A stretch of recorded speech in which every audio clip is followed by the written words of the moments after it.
महात्मा उपासक डॉक्टर सोहनराज तातेड़ पुनरुत्थान और आत्मविज्ञान के बाद अब ला रहे हैं सनातन सत्य, जैसी दृष्टि वैसी सृष्टि, कुदरत, कुदरती रचना एवं कुदरत के कानून से शाश्वत सुख की प्राप्ति।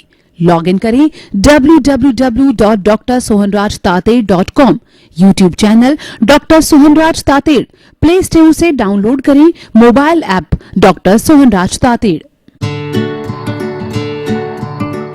ओम शांति प्रभो जय शांति प्रभो पार्श्वनाथ महावीर प्रभो।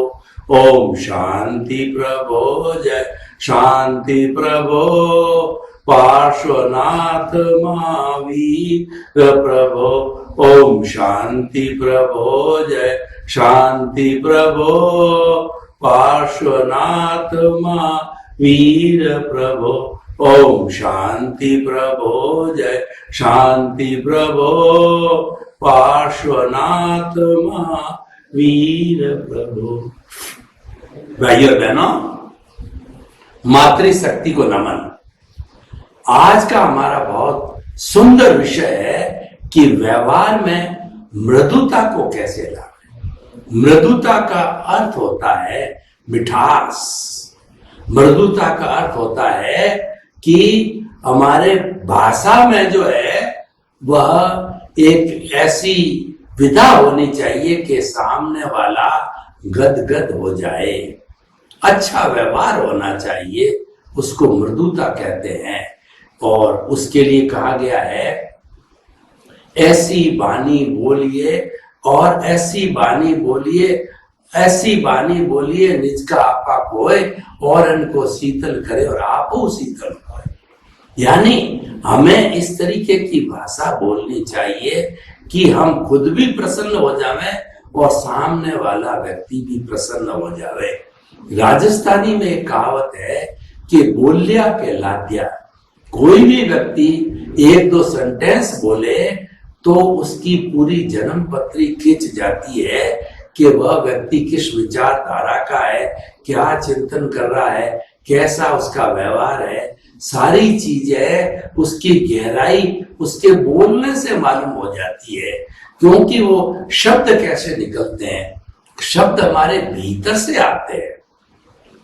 कहा गया है कि जैसा भाव वैसा विचार, जैसा विचार वैसा व्यवहार, जैसा व्यवहार वैसा व्यक्तित्व।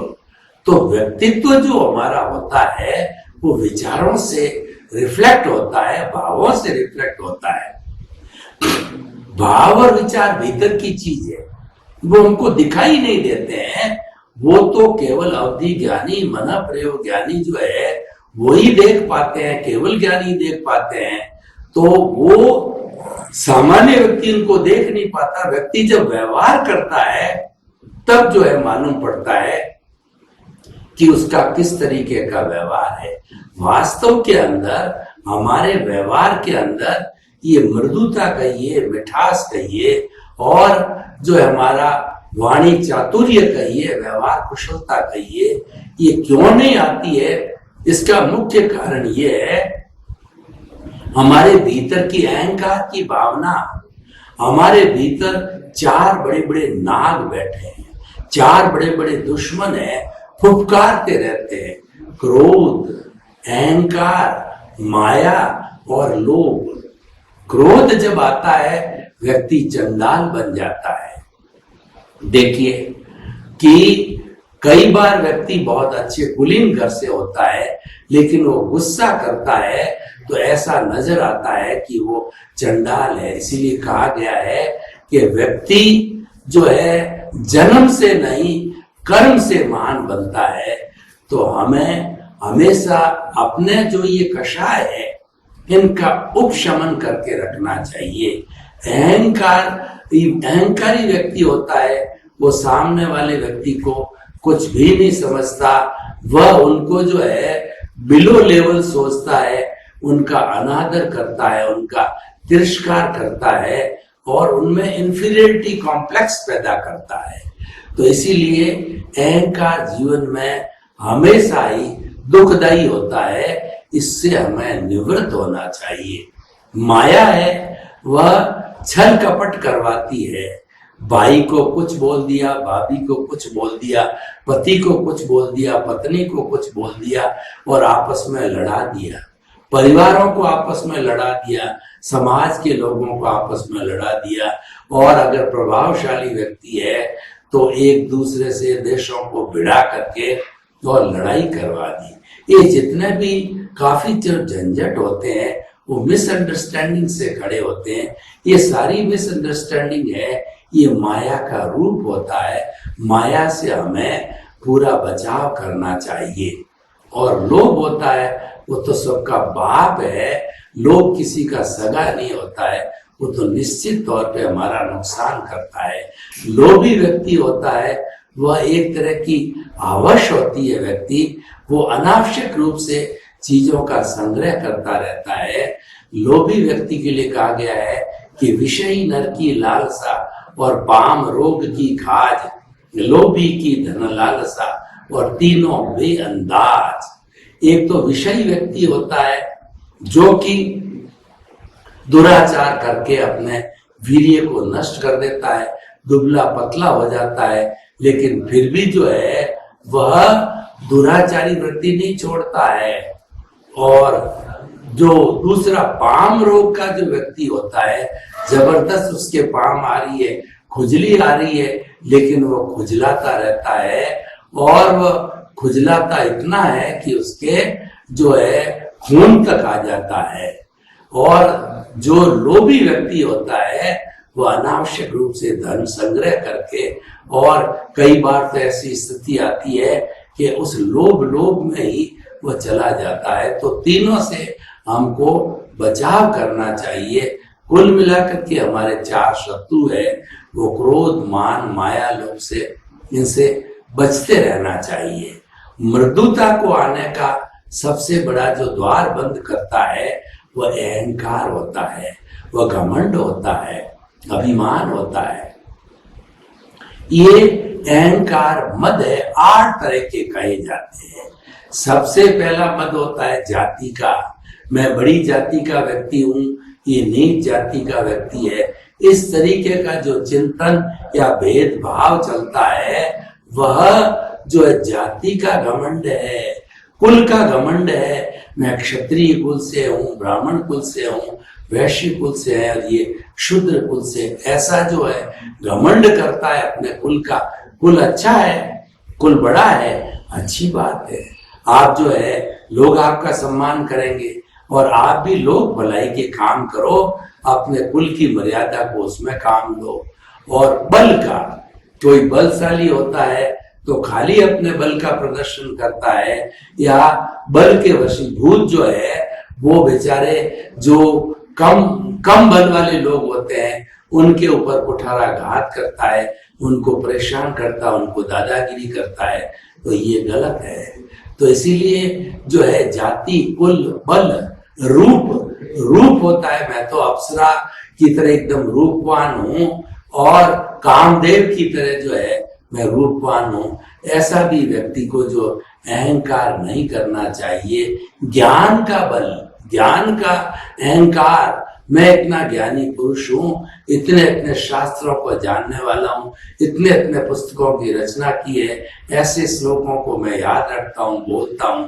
ये सारा ज्ञान का अहंकार है, डुबाने वाला होता है। ऐश्वर्य का, मेरा ऐश्वर्य देखो कि कितनी मेरे पास संपदा है, कितना बंगला, और क्या मेरा लिविंग स्टैंडर्ड है। ये सारी ऐश्वर्य का मद करना जीवन के लिए घातक है। तप का मद, मैं देखो कितनी तपस्या करने वाला हूँ, मास खमन करता हूँ, वर्षी तप करता हूँ, और 6 महीने की तपस्या करता हूँ। अच्छी बात है, तपस्या करना ये शोधन का काम है। ये हमारी जो है आत्मा को पवित्र करता है। भगवान ने भी तप और निर्जरा के 12 भेद बताए हैं, ये करना चाहिए। पर अहंकार करने से तो हमारे नए कर्मों का बंद होता है, नए कॉज पढ़ के नए इफेक्ट आते हैं। नहीं किया जाना चाहिए। और उसके बाद के अंदर हमारे जो रिद्धि सिद्धि का, यानी जो आपका बहुत बड़ा जो कहना चाहिए ऐश्वर्य है, उसका भी आपको घमंड हो जाता है। तो इन 8 तरह के घमंड को जीवन में स्थान नहीं देना चाहिए। और ये 8 तरह के जो घमंड है, ये व्यक्ति के व्यवहार में मृदुता लाने में बाधा डालते हैं। इनसे बिल्कुल बच कर के रहना चाहिए।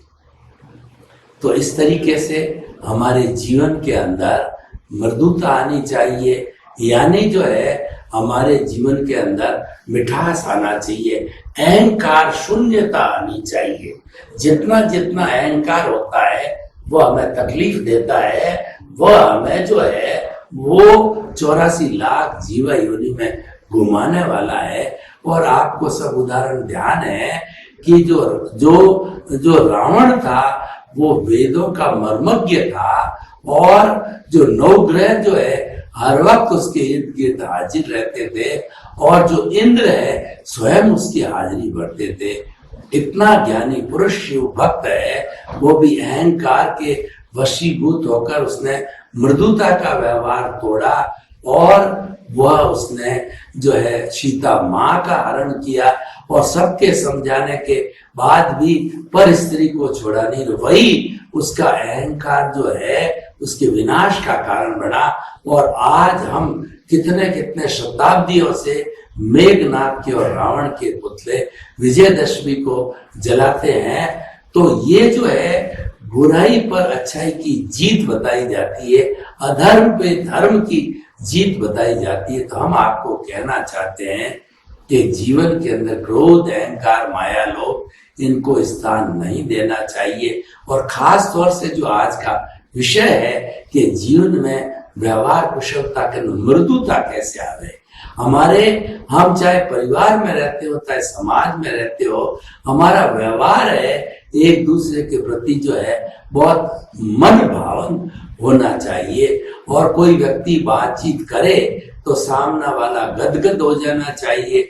वो ये सोचना चाहिए कि ऐसे व्यक्ति से मैं और वार्तालाप करूं, ये बहुत अच्छी तरह से पेश आते हैं, ये लोगों को सम्मान देने वाले व्यक्ति है, ये निरंकारी है। जो व्यक्ति निरंकारी होता है वो विकास करता ही रहता है, और वो निरंकार की अहंकार की प्रतिरोधात्मक शक्ति है, मृदुता है। दोनों बातें हैं। मृदुता प्राप्त करने के लिए अहंकार को छोड़ना पड़ता है, और जो है मृदुता से हम अहंकार को जीत सकते हैं। 4 जो शत्रु बताए गए हैं, क्रोध, मान, माया, लोभ। क्रोध को क्षमा से जीत सकते हैं, और मान को जो है मृदुता से जीत सकते हैं। माया को सरलता से, ऋजुता से जीत सकते हैं। लोभ को हम संतोष से जीत सकते हैं।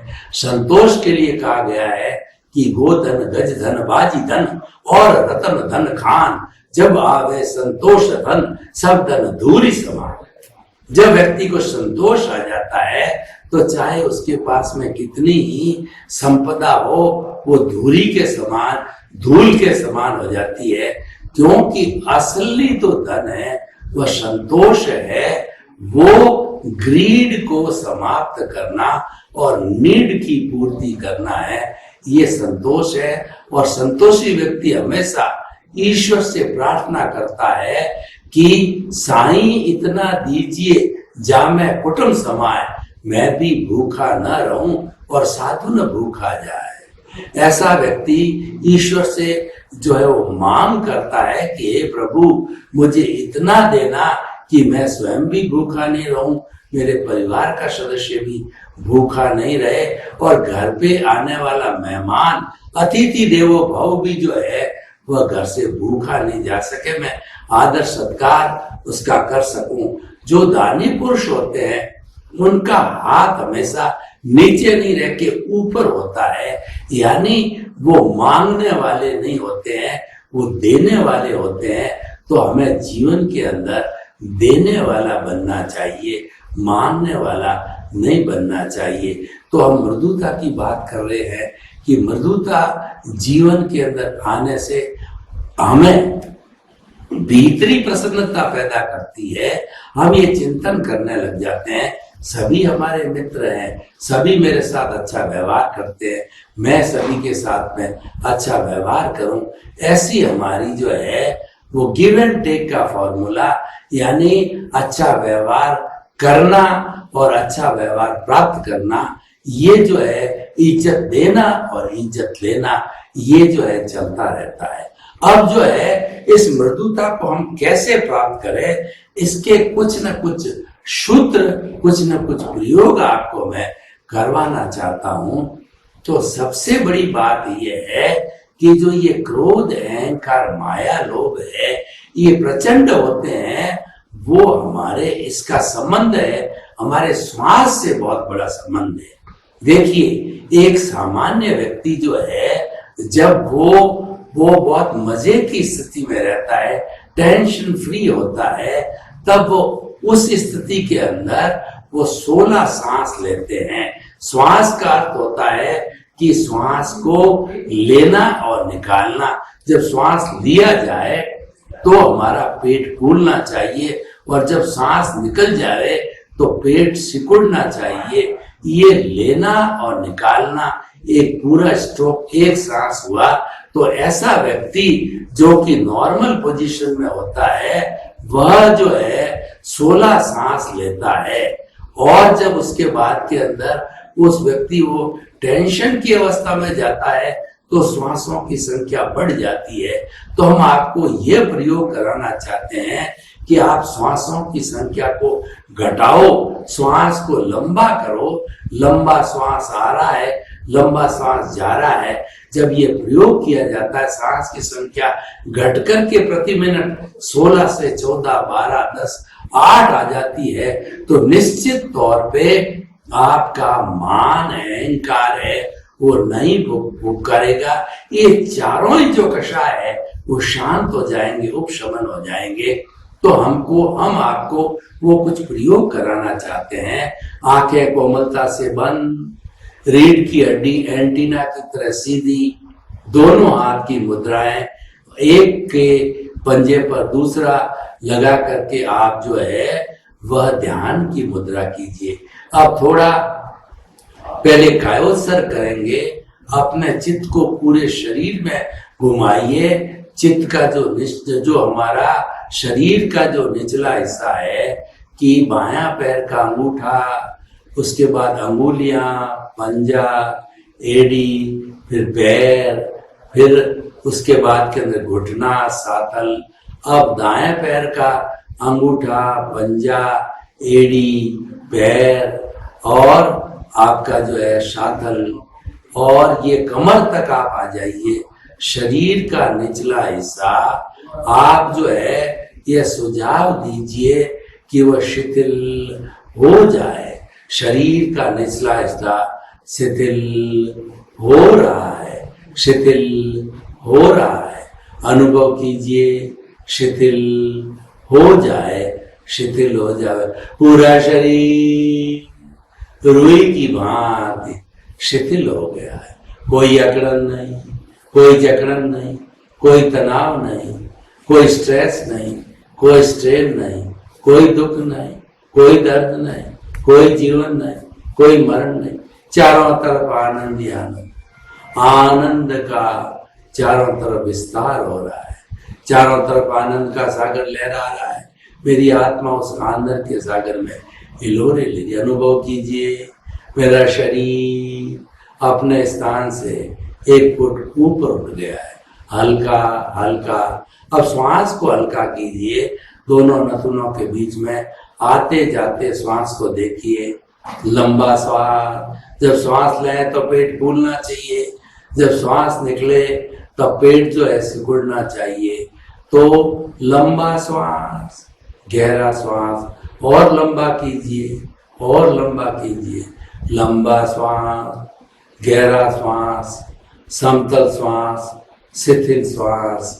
पूरा श्वास शिथिल हो गया है, शरीर शिथिल, श्वास शिथिल। अब जो है हम थोड़ा इस श्वास को लंबा करने का पुनः प्रयोग है, सांस पर करेंगे। और लंबा लीजिए श्वास, लंबा लंबा गहरा श्वास, सांस को और लंबा कीजिए, थोड़ा और लंबा कीजिए, लंबा श्वास, गहरा श्वास, शिथिल श्वास, आते जाते श्वास को देखिए, दोनों नथुनों के बीच में चित्त को केंद्रित कर दीजिए, श्वास आ रहा है, श्वास जा रहा है, आते जाते श्वास को देखिए, श्वास लंबा हो गया है। अब आप आंखें खोल दीजिए और प्रभु ने हाजिर रह करके आपको जो है आपको आशीर्वाद दिया, वो आशीर्वाद हाथ की हथेलियों पर आ गया है।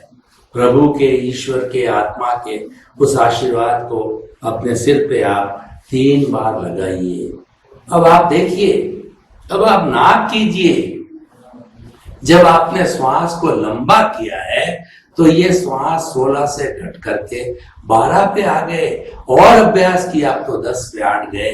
हम आपको दावे के साथ कह सकते हैं कि श्वास का शिथिलीकरण करने से और इस श्वास को लंबा करने से, जो श्वास का नियंत्रण करने से आपका जो अहंकार है वो शांत हो जाएगा, वो विषहीन हो जाएगा, वो फुफकारना बंद कर देगा।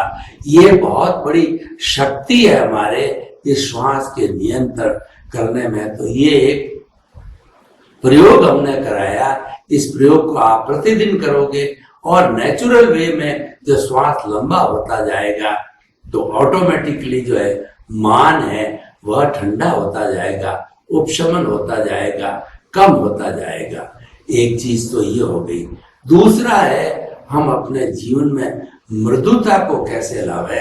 तो मृदुता को लाने के लिए हम जो है एक लक्ष्य बनाए कि हम जीवन में चाहे छोटा हो, चाहे बड़ा हो, चाहे कोई भी जीवित प्राणी हो, उसके अस्तित्व को स्वीकार करेंगे।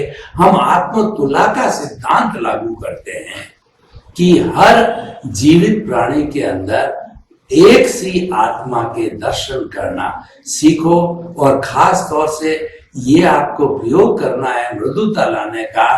तो आप 2 व्हीलर पे जा रहे हैं, 4 व्हीलर पे जा रहे हैं, आप ट्रेन में जा रहे हैं, जैसा भी आपकी मूवमेंट की स्थिति आ रही है, तो आपके जो सड़क के आपके दाएं बाएं जो कोई भी जीवित प्राणी दिखे, पेड़ पौधा, गाय भैंस, मनुष्य, स्त्री पुरुष और कोई भी प्राणी आपको दिखे, तो आपको किसी को बोलना नहीं है, आपको तो भीतर ही भीतर मानसिक रूप से उच्चारण करना है कि हे आपके भीतर विराजमान शुद्ध आत्मा भगवान को निर्दोष दृष्टि से दर्शन कर उसको नमन करता हूं। जितना जितना हम आत्मतुला के सिद्धांत को पुष्ट करते जाएंगे और हम उन आत्माओं को जो है अस्तित्व देते रहेंगे, यानी वो जो उसमें है वही मैं हूं और मेरे और उसके अंदर कोई फर्क नहीं है।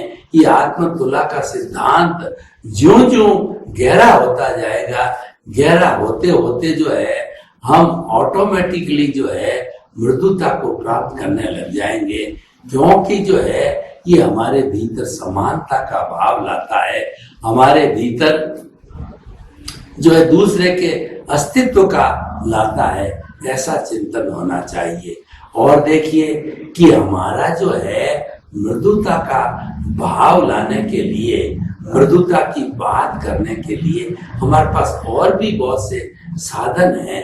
पहला साधन तो ये है कि जब कभी भी आप किसी व्यक्ति से बात करो, चाहे बच्चा है, चाहे छोटा है, चाहे बड़ा है, चाहे गुरु है, चाहे टीचर है, चाहे आप जो है जो मार्केट में है और आप बिजनेस कर रहे हैं, तो आप जो आपसे बड़ा है उसको जी कह करके आप जो पुकारो और छोटा है उसको वात्सल्य भाव से पुकारो। तो कोई व्यक्ति होता है सम्मान का भूखा है। तो हम ये कहना चाहते हैं कि मृदुता को प्राप्त करने के लिए हमें सबके भीतर जो है आदर का भाव देना, सबको आदर के भाव से बोलना, उससे बातचीत करना, और कोई भी कार्य करना हो तो आदर पूर्वक किया जाए। तो ये आदर है वो हमें हमारे भीतर मृदुता के हार्मोन्स भर देगा, क्योंकि ये आदर देना और लेना इस तरीके की चीजें हैं कि व्यक्ति के अंदर वह मूल्यों की स्थापना करता है। जो ही हम किसी को आदर देना प्रारंभ करते हैं तो उसके दिल में हमारे लिए जगह बन जाती है। जब हम किसी के साथ अच्छा व्यवहार करते हैं तो सहज ही हमको एक प्रसन्नता का भाव आ जाता है, क्योंकि ये प्रसन्नता आत्मा का लक्षण है और ये भीतर रहता है। जो ही हमने किसी व्यक्ति को आदर देना प्रारंभ किया तो आत्मा से स्पर्श होते ही जो है वो आनंद के परमाणु फूट पड़ते हैं, क्योंकि वो आत्मा का लक्षण हो जाता है। तो हम आपको बताना चाहते हैं कि जीवन के अंदर मृदुता लाना बहुत जरूरी है, लाई जानी चाहिए। और मृदुता का जो जीवन जीता है वह व्यक्ति इस जीवन के अंदर सफल होता है। मृदुता के लिए हमें अपने अहंकार का विसर्जन करना अति आवश्यक होता है। अहंकार ही जो है हमारे भीतर कुटिलता को, सुपीरियरिटी को खड़ा करते हैं। तो उसका जो है हमें जो अंकुश कर लेना चाहिए, नियंत्रण कर लेना चाहिए। तो अब आप देखिए कि हमने काफी लंबे समय से जो है वो जीवन के अंदर मृदुता कैसे आवे इसके बारे में बात करी। तो मैं आज के इस एपिसोड को ओपन टू दी ऑडियंस करता हूं कि ऑडियंस से जानकारी लेना चाहता हूं इस एपिसोड की रिलीवेंस, सोशल जो है यूटिलिटी, वायबिलिटी क्या है और किस तरीके से अगर व्यक्ति मृदुता लाए तो वह व्यक्ति कैसे प्रसन्नचित्त रह सकता है और किस तरीके से वह फायदे को प्राप्त कर सकता है। तो मैं आपको कहना चाहता हूं कि कोई भी व्यक्ति जो है जीवन में मृदुता लाए तो उसको अहंकार के भाव छोड़ने जरूरी हो जाएंगे। जब तक मन में अहंकार के भाव है तब तक मृदुता आ नहीं सकती। तो आप अहंकार को विसर्जन कीजिए, कम कीजिए, डाइल्यूट कीजिए, उसका उपशमन कीजिए, तो ऑटोमेटिकली है मृदुता की भावना बढ़ती जाएगी। अब देखिए कि व्यवहार कुशल वह व्यक्ति होता है वो मृदुता से पेश आता है, यानी सबके साथ में सम्मान का रवैया रखता है, समानता का रवैया रखता है, सबको आदर देता है, अपने से बड़ों को आदर देता है, प्रणाम करता है, नमस्कार करता है और अपने से छोटे लोगों को वात्सल्य देता है, वो प्रेम देता है। तो हम ये कहना चाहते हैं कि मृदुता आना कोई बड़ी बात नहीं है। अगर हमने जो अपने जीवन में इस तरीके के परिवर्तन किए तो निश्चित तौर से हम जो है वह मृदुता को प्राप्त कर सकते हैं। और जो व्यक्ति जीवन में मृदु हो जाता है उसके जीवन में कोई तकलीफ नहीं होती है। वह चाहे परिवार के साथ रहे, अनजान जगह में जाए और वो विदेश के किसी कोने में चला जाए तो ऐसा मृदु व्यवहार करने वाला व्यक्ति तो तुरंत पहचान लिया जाएगा, उसका कोई दुश्मन नहीं, सभी उसके सहयोगी बनेंगे। तो जीवन में आप सहयोग लेना चाहते हो, जीवन में आगे बढ़ना चाहते हो तो मृदुता का व्यवहार कीजिए। मृदुता के व्यवहार से दो बड़े फायदे हैं।